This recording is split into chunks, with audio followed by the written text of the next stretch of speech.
এক রাত নবীজি ছিলেন উম্মে হানির ঘরে, জিবরাইল আসিয়া বলে অতি বিনয় করে, মেরাজে যেতে হবে দেখেছেন আল্লাহ পাকে।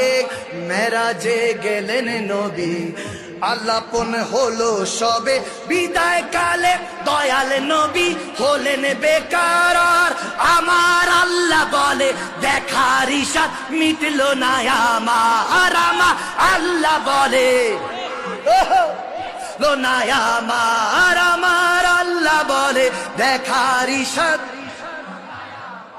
ও তুমি আরো কিছু সময় থাকো, দিলের স্বাদ মিটায়া তোমায় দেখবো, একটু দাঁড়াও দাঁড়াও ইয়া মুহাম্মাদে, আমার নয়ন ভরে তোমায় দেখবো, একটু দাঁড়াও দাঁড়াও ইয়া মুহাম্মাদে, আমার নয়ন ভরে তোমায় দেখবো।